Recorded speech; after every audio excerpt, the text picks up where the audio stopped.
wawancara Ibu terkait dengan tugas PPG saya.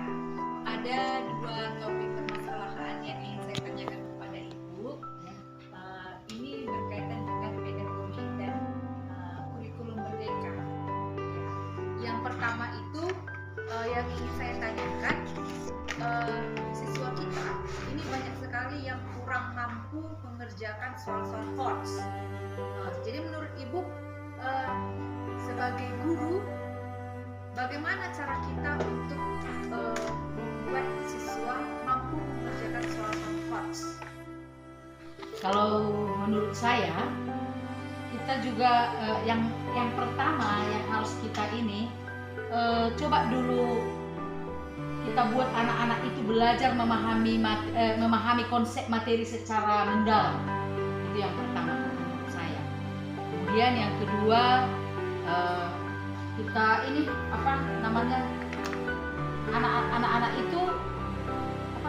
anak-anak itu dikasih dulu kisi-kisi soal HOTS. Nah, setelah itu dipelajarinya, kemudian kita kasihlah dia soal yang jangan terus langsung yang HOTS, yang sedang dulu, menengah, baru ke soal HOTS. Tapi kisi-kisi soal HOTS itu kita kasih dulu di awalnya. Itu kalau menurut saya. Kemudian yang ketiga, mencari dan menemukan kata kunci daripada soal itu apa. Contohnya kan ada soal, apa kira-kira kata kunci dari soal itu. Nah, kita berikan dulu itu. Kemudian yang selanjutnya, ya kita buatlah suasana belajar yang menyenangkan. Artinya anak itu mendengar soal HOTS saja kan, kok apa itu HOTS? HOTS itu panas kan gitu kan, kalau dipikir-pikir anak-anak kan langsung berpikiran ini pasti sangat sulit. Sebetulnya soal HOTS itu bukan sangat sulit, ya kan? Hanya saja soal HOTS itu anak-anak itu harus memiliki pemahaman, penalaran, kemudian tingkat pengerjaan soal itu harus beruntun gitu loh, harus jelas kan, itunya soal HOTS salah satunya.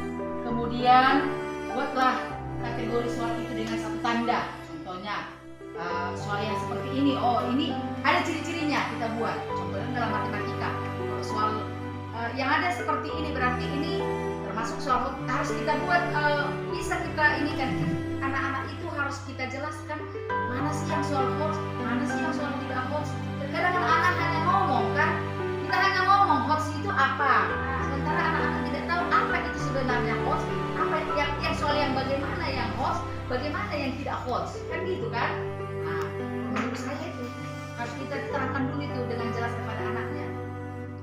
Ya, terkait siswa kita yang kurang aktif, yang tidak kritis, terkesan pasif, dia merasa bosan dalam kelas. Solusi menurut Ibu sebagai guru, gimana sih merangsang supaya siswa itu bisa aktif, nggak pasif, kreatif? Kalau begitu persoalannya ya tergantung kita sebagai gurunya, Bu. Tergantung kita gurunya, dan tergantung bidang persoalan yang bidang pokok bahasan yang sedang kita hadapi, materi yang akan kita ajarkan. Iya, artinya kita pun sebagai guru wajib melihat anak kita itu kemauannya apa sih. Nah, ya kan? Contohnya kalau anak kita itu sukanya bermain, ya kita bawa dia keluar ruangan. Begitu ya. Jadi lingkungan sekitar itu kita upayakan ikut serta atau terlibat dalam pembelajaran kita. Contoh, kalau kami di matematika kan, Bu, saya sebagai guru matematika, contohnya saya mau mengajarkan tentang presentasi atau persamaan linear lah, atau program linear. Saya bawa dia ke pasar atau ke toko, langsung mereka berinteraksi dengan yang punya toko, gitu loh. Contohnya kalau saya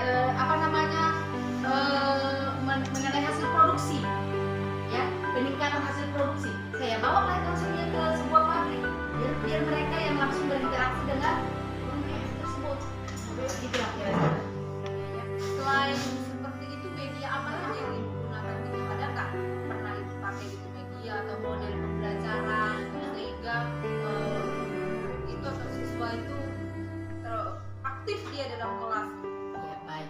Kalau misalnya persoalan kita yang yang tidak bisa kita buat dengan menggunakan lingkungan, biasanya kalau saya gunakanlah video pembelajaran. Contohnya saya buat sendirilah video pembelajaran, saya rancang sedemikian rupa sehingga menarik sama anak-anak itu video itu. Baru saya suruh tonton sama anak-anak di depan kelas. Kemudian kalau misalnya ada mereka yang kurang paham, saya kasih waktu untuk bertanya dan kembali saya jelaskan. Jadi video pembelajaran ini kan saya langsung share ke mereka. Jadi seandainya mereka lupa, ya bisa mereka ulang di rumah. Itulah kalau memang saya tidak bisa mendapatkan suatu media yang cocok atau metode yang pas dengan suatu pembahasan yang sedang saya ajarkan. Itulah kira-kira. Menurut Ibu, dalam kurikulum yang kita pakai ini, kurikulum Merdeka, ada nggak perbedaannya kurikulum sekarang dengan kurikulum 2013 kemarin? Jelas berbeda, Bu. Apalagi berkaitan dengan Iya. siswa nih. Iya, jelas berbeda. Dari kurikulum itu aja namanya Merdeka, ya kan?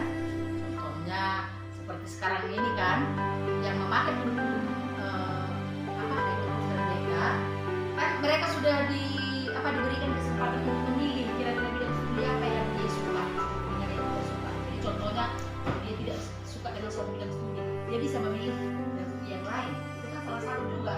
Itulah perbedaannya. Sementara dulu waktu di K13, kurikulum K13 kan sudah ditentukan Pak bidang studinya ini, IPS bidang studinya ini, kan nggak bisa kita tukar-tukar. Kalau zaman sekarang ini kan, kalau kurikulum Merdeka Belajar ini kan anak-anak diberi kebebasan untuk memilih. Menurut saya itu sih. Jadi strategi yang paling tepat yang pernah Ibu gunakan untuk menarik siswa itu aktif. Kalau saya ya seperti itu tadi, Bu. Artinya metode pokoknya di setiap pokok bahasan yang akan saya ajarkan di setiap kelas, saya upayakan untuk mengganti-ganti metode. Contohnya, saya masuk di kelas 10, 1, 10, 2, 10, 3, 10, 4. Belum tentu metode yang saya pakai sama dengan metode di kelas 10 dengan 10, 1 dengan 10, 2. Jadi tergantung si anak itu, suasana kelas itu begitu. Iya.